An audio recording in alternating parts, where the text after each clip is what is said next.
Hello दोस्तों, मेरे YouTube channel पर आप सभी का हार्दिक स्वागत है। मैं हूं निकेश बिसेन और मैं आज जा रहा हूं उत्तराखंड केदारनाथ धाम की यात्रा पर। तो दोस्तों, इस वीडियो पर आप लगातार बने रहिए। मैं आपको दिखाने वाला हूं केदारनाथ धाम यात्रा सफर की वीडियो। यह मार्ग है दोस्तों ऋषिकेश से ऊपर का, जहां से हम बाएं ओर से कटेंगे गंगोत्री और यमुनोत्री के लिए, जहां पर अलकनंदा और भागीरथी नदी का महासंगम है। तो दोस्तों, यहीं से हम चार धाम यात्रा की शुरुआत करते हैं दोस्तों। तो यह मार्ग ऋषिकेश से केदारनाथ तक यात्रा करने का सबसे अच्छा रास्ता और तेज मार्ग है दोस्तों। इस मार्ग पर ऋषिकेश और केदारनाथ के बीच की दूरी लगभग 210 किलोमीटर है दोस्तों, और सोनप्रयाग तक पहुंचने में लगभग 8 से 10 घंटे लग जाते हैं। जो कि दोस्तों हम इस यात्रा की सफ़र अपने निजी वाहन पे कर रहे हैं दोस्तों। बहुत ही घाटी यहाँ पर पहाड़ ऊपर चढ़ना होता है। ऋषिकेश से स्टार्ट हो जाता है दोस्तों यह पहाड़ी इलाका, जो बहुत ही काफ़ी सकरा और पहाड़ से होकर गुजरती है। तो देखिए दोस्तों, आप वीडियो पर बने रहिए। यहाँ पर बहुत ही ट्रैफिक नज़र आ रही है, बहुत ही गाड़ी, जो सब केदारनाथ यात्रा के लिए निकले हुए हैं। दोस्तों, अगर आपको केदारनाथ आना हो तो आप ट्रेन से भी आ सकते हैं दोस्तों, दिल्ली से हरिद्वार, हरिद्वार से ऋषिकेश। फिर दोस्तों ऋषिकेश में एक रेलवे स्टेशन है, फिर वहां से आपको निजी वाहन लेना पड़ेगा। दोस्तों, आपको बताना चाहूंगा, ऋषिकेश से केदारनाथ तक बस से यात्रा करना तीर्थ यात्रियों और यात्रियों के लिए एक लोकप्रिय और किफायती विकल्प है। यूकेएस, आरटीसी और देवभूमि ट्रेवल्स सहित सरकारी और निजी ऑपरेटर ऋषिकेश से गौरीकुंड या सोनप्रयाग तक नियमित बस सेवाएं प्रदान करते हैं। केदारनाथ धाम की आध्यात्मिक चढ़ाई से पहले अंतिम मोटर योग्य बिंदु तीर्थयात्री विभिन्न ऑपरेटरों से चुन सकते हैं, जिससे बस यात्रा केदारनाथ के पवित्र मार्ग एक लचीला और सामुदायिक हिस्सा बन जाती है। इस आध्यात्मिक रूप से महत्वपूर्ण तीर्थ यात्रा पर जाने से पहले नवीनतम कार्यक्रम और विचारों के लिए स्थानीय अधिकारियों की जांच करना उचित है। और आपको दोस्तों बता देना चाहता हूं, अगर आप बस से आते हैं तो ऋषिकेश से केदारनाथ तक की बस की किराया हो सकते हैं दोस्तों 600 से 1000 रुपये तक। दोस्तों, यह जो आपको बस दिखाई दे रही है सब ट्रेवल्स बस है दोस्तों, टूरिस्ट बस है, जो सुबह 6 बजे से 10 बजे तक चलती है। और दोस्तों, मैं आपको बताना चाहूँगा, अगर बस में आते हैं या फिर अपने निजी वाहन पे भी आते हैं तो इस ट्रैफिक का भी सामना करना पड़ेगा। काफ़ी लंबी यहाँ पर ट्रैफिक लगी होती है दोस्तों, आप देख सकते हैं वीडियो पर। और दोस्तों, मैं आपको बताना चाहूँगा, अगर आप बस से नहीं जाके अगर हेलीकॉप्टर पे भी जाना चाहें तो यहाँ पर उपलब्ध है। यह हेलीकॉप्टर की जो अड्डा है दोस्तों, फाटा या गुप्तकाशी से बनती है, जो कि केदारनाथ तक की हेलीकॉप्टर पैकेज भी उपलब्ध है यहाँ पर। तो दोस्तों, ऋषिकेश से सोनप्रयाग तक की हमारी सफ़र पूरी हो चुकी, हम पहुँच चुके सोनप्रयाग। और दोस्तों, जो आप नज़ारा देख रहे हैं सोनप्रयाग की कार पार्किंग, जहाँ पे बहुत हज़ारों गाड़ी खड़ी हुई है दोस्तों, यहाँ पर हम कार पार्किंग करके केदारनाथ धाम यात्रा शुरू करेंगे। तो दोस्तों, मैं बताना चाहूँगा, देवभूमि उत्तराखंड ऋषिकेश देवप्रयाग यहाँ भागीरथी और अलकनंदा नदियों का संगम है दोस्तों। श्रीनगर उत्तराखंड का एक प्रमुख शहर है। रुद्रप्रयाग केदारनाथ और बद्रीनाथ के रास्ते को अलग करता है दोस्तों।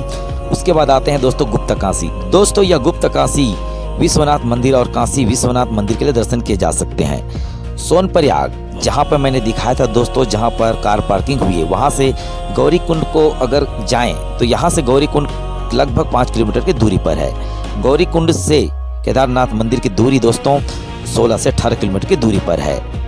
दोस्तों, यह गौरीकुंड यह केदारनाथ मंदिर तक पहुंचने के शुरुआती बिंदु है दोस्तों। यहाँ से 16 किलोमीटर के पैदल मार्ग शुरू होता है। 16 किलोमीटर के पैदल मार्ग दोस्तों, यह मार्ग मध्यम रूप से कठिन है और इसमें 6 से 8 घंटे या 10 घंटे भी लग सकते हैं। तो ऑप्शन है दोस्तों घोड़े या खच्चर या पालकी हेलीकॉप्टर। जो लोग पैदल चलने में सक्षम नहीं है दोस्तों, वे घोड़े, खच्चर या पालकी का उपयोग कर सकते हैं। हेलीकॉप्टर की सेवा भी उपलब्ध है दोस्तों, आज तक के अनुसार, जो फाटा से सिरसी से उपलब्ध है। दोस्तों, मेरा मानना और मेरा अनुभव है कि पैदल जाने में जो मज़ा है दोस्तों किसी में नहीं है। यहाँ पर देखा जा सकता है दोस्तों, काफ़ी लोग पैदल जा रहे हैं और काफ़ी लोग पालकी पर भी जा रहे हैं दोस्तों।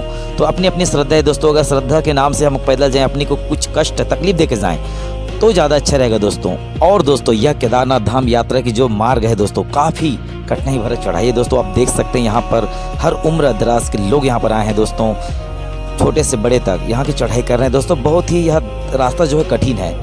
जो असक्षम है चलने के लिए पैदल, वो खच्चर पे जा रहे हैं, कोई पालकी पे जा रहे हैं, और काफ़ी लोग अपनी श्रद्धा से पैदल भी जा रहे हैं दोस्तों। यह रास्ता बहुत ही कठिन है मगर बहुत सुंदर भी है दोस्तों। मेरा मानना और मेरा अनुभव कहता है कि अगर आप शिव के पास जा रहे हैं, महादेव के पास जा रहे हैं आस्था लेकर, तो पैदल जाएं तो ज़्यादा अच्छा रहेगा दोस्तों, क्योंकि अपने को भी जाने में थोड़ा कष्ट दो अपने को, तभी हमको अच्छा चीज़ मिल सकता है। मगर यह अपनी अपनी सुविधा है दोस्तों। कई लोग चलने में सक्षम होते हैं, वो हेलीकॉप्टर से भी जाते हैं दोस्तों, पालकी से भी जाते हैं, खच्चर से भी जाते हैं दोस्तों। मैंने यह अनुभव किया कि यह रास्ता बहुत ही कठिन है मगर बहुत ही अच्छा भी है दोस्तों। बीच बीच में आपको खाने पीने का सामान मिल जाएगा दोस्तों।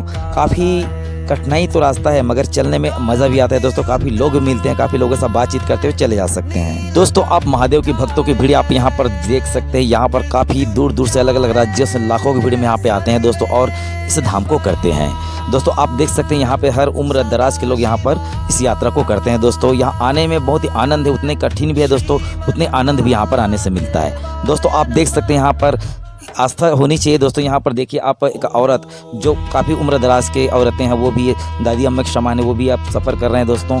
देखिए दोस्तों ऐसे आप सफ़र कर सकते हैं, बिल्कुल आ सकते हैं, आप भी जा सकते हैं। इनके हौसला देखिए दोस्तों। तो दोस्तों केदारनाथ धाम यात्रा के दौरान आपको बहुत ही खूबसूरत वादियाँ, आपको यहाँ चारों तरफ प्रकृति सौंदर्य आपको देखने को मिलेगा। तो देखिए दोस्तों इस वीडियो पर आप लगातार बने रहिए, हम आपको लेकर चलेंगे केदारनाथ मंदिर की ओर। दोस्तों आपको अगर खूबसूरत तस्वीर लेना पसंद है या प्रकृति के सैर करना पसंद है तो केदारनाथ में जादू जैसा लगता है। कुछ महीने अच्छे और शांत माने जाते हैं जबकि कुछ बहुत जोखिम भरे माने जाते हैं। अच्छे नज़ारों और आसान सैर के लिए केदारनाथ जाने के लिए सबसे अच्छा महीना मई और जून है और सितंबर से अक्टूबर की शुरुआत है। इन महीनों के दौरान आसमान आमतौर पर साफ दिखाई देता है और पहाड़ों पर बर्फबारी, चारों ओर हरियाली और हल्की धूप देखने को मिलती है। तो बने रहिए इस वीडियो पर। दोस्तों काफी दूर काफी ऊपर चढ़ने के बाद नीचे का रास्ता भी हमें दिखाई देने लगे। यहाँ काफी लोग निरंतर चढ़ रहे हैं, कई लोग उतर रहे हैं, कई लोग चढ़ रहे हैं दोस्तों।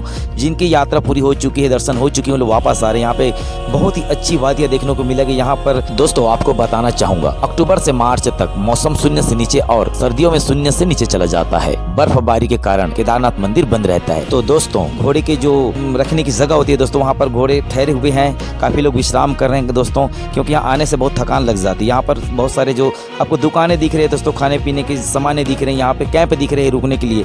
तो आपको करीब से दिखाएंगे दोस्तों। काफी लोग यहाँ पर जो भक्त हैं वो घोड़े पर खच्चर पर लोग आ रहे हैं दोस्तों इस केदारनाथ धाम यात्रा करने के लिए। दोस्तों यह भारत का देवभूमि उत्तराखंड बहुत ही प्राकृतिक सौंदर्य और खूबसूरत वादियों से भरा हुआ है दोस्तों।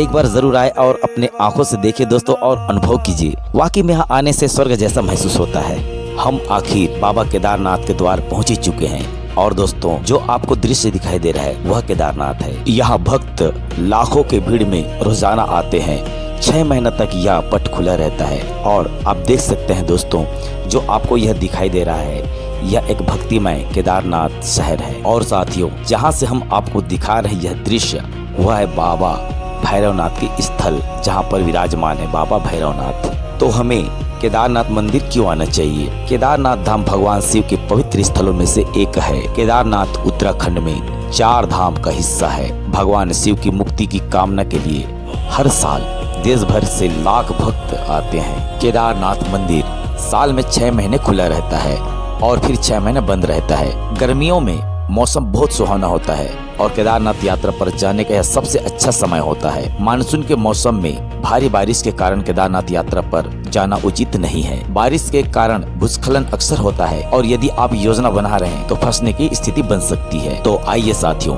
हम आपको सबसे पहले केदारनाथ मंदिर की भीमशिला का दर्शन कराते हैं। भीमशिला केदारनाथ मंदिर के पीछे स्थित एक विशाल चट्टान है जिसे 2013 की केदारनाथ आपदा के दौरान मंदिर को बचाने का श्रेय जाता है। यह माना जाता है कि यह चट्टान जो पानी के साथ बहकर आई थी मंदिर के पीछे रुक गई और जल प्रलय के वेग को कम कर दिया, जिससे मंदिर को कोई नुकसान नहीं हुआ। जो विशाल पहाड़ आपको दिखाई दे रहा है उधर से ही ये 2013 की आपदा आई हुई थी। तो साथियों आपको लेकर चलते हैं हेलीकॉप्टर की अड्डा तरफ। इस हेलीकॉप्टर की सुविधा केदारनाथ के लिए हेलीकॉप्टर सेवा गुप्तकाशी, फाटा और सिरसी से उपलब्ध है। केदारनाथ धाम की यात्रा के लिए हेलीकॉप्टर की सेवाएं गुप्तकाशी से यह केदारनाथ 26 किलोमीटर दूर है और दूसरे नंबर पर है फाटा।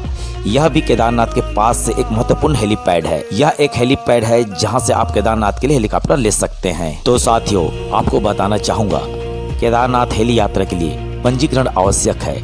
श्री केदारनाथ धाम के दर्शन हेतु तीर्थ यात्रियों को उत्तराखंड पर्यटन विकास बोर्ड की website registration and tourist care UK.in पर कर सकते हैं। इसके अलावा साथियों हेली यात्रा IRCTC की वेबसाइट पर जाकर केदारनाथ हेलीकॉप्टर के टिकट भी बुक कर सकते हैं, जिसका वेबसाइट है www.heliyatrairctc.com पर आप बुक कर सकते हैं। नाथ से लगभग सिरसी और यहाँ से हेलीकॉप्टर सेवा उपलब्ध है। तो साथियों हम इस मंदिर के कुछ तथ्य के बारे में बताना चाहेंगे। केदारनाथ मंदिर भारत के उत्तराखंड राज्य हिंदुओं का प्रसिद्ध मंदिर है। उत्तराखंड में हिमालय पर्वत की गोद में केदारनाथ मंदिर 12 ज्योतिर्लिंग में सम्मिलित होने के साथ 4 धाम और पंच केदार में से भी एक है। है। यहाँ की प्रतिकूल जलवायु के कारण यह मंदिर अप्रैल से नवंबर माह के मध्य ही दर्शन के लिए खुला रहता है। पत्थरों से बनी कत्यूरी शैली से बने इस मंदिर के बारे में कहा जाता है कि इसका निर्माण पांडव के पुत्र महाराजा जन्मेजय ने कराया था। यहाँ स्थित स्वयंभू शिवलिंग अति प्राचीन है। आदि शंकराचार्य ने इस मंदिर का जीर्णोद्धार करवाया था। भगवान शिव के 12 ज्योतिर्लिंगों में से एक केदारनाथ उत्तराखंड के रुद्रप्रयाग जिले में स्थित है। केदारनाथ के चारों धाम में से एक और यह 3586 मीटर की ऊंचाई पर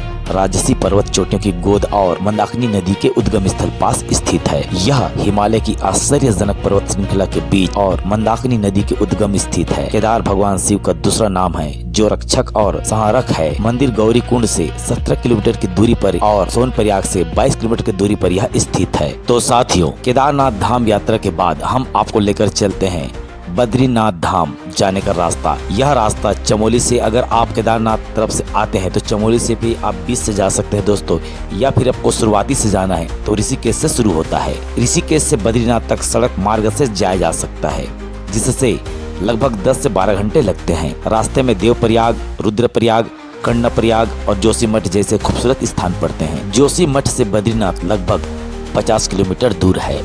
बद्रीनाथ जाने के लिए परमिट की आवश्यकता होती है, जो जोशीमठ के एसडीएम द्वारा जारी किया जाता है। आप देख सकते हैं दोस्तों, इस बद्रीनाथ मार्ग पर बहुत ही गाड़ियों को ट्रैफिक जाम लगी हुई है। दोस्तों, आपको बताना चाहूँगा, यह मार्ग जितना देखने में सुंदर उतना कठिन भी है। दोस्तों, बद्रीनाथ जाने के लिए यहाँ पर हेलीकॉप्टर की भी सुविधा है। आप जैसे केदारनाथ जाने के लिए हेलीकॉप्टर की सुविधा मिलती है दोस्तों, वैसे ही बद्रीनाथ के लिए भी गुप्ता काशी सिरसी से भी बद्रीनाथ जाने के लिए हेलीकॉप्टर की सुविधाएं उपलब्ध हैं दोस्तों। तो साथियों, हम बताना चाहेंगे, विष्णु प्रयाग में अलकनंदा और धौली गंगा नदियों का संगम होता है। बद्रीनाथ के तथ्य में कुछ बताना चाहेंगे। बद्रीनाथ उत्तराखंड में स्थित एक प्रसिद्ध हिंदू तीर्थ स्थल है जो भगवान विष्णु को समर्पित है। यह 4 धामों में से एक है। नर और नारायण पर्वत श्रृंखलाओं के बीच अलकनंदा नदी के तट पर स्थित है। बद्रीनाथ मंदिर, जिसे बद्री नारायण मंदिर के नाम से भी जाना जाता है, 8वीं शताब्दी में आदि शंकराचार्य द्वारा स्थापित किया गया यह मंदिर है। दोस्तों, यह बद्रीनाथ का मार्ग काफी सुंदर और खूबसूरत है। देखने में यह मनमोहक और प्राकृतिक सौंदर्य से घिरा हुआ है। दोस्तों, यह स्वर्ग से कम नहीं।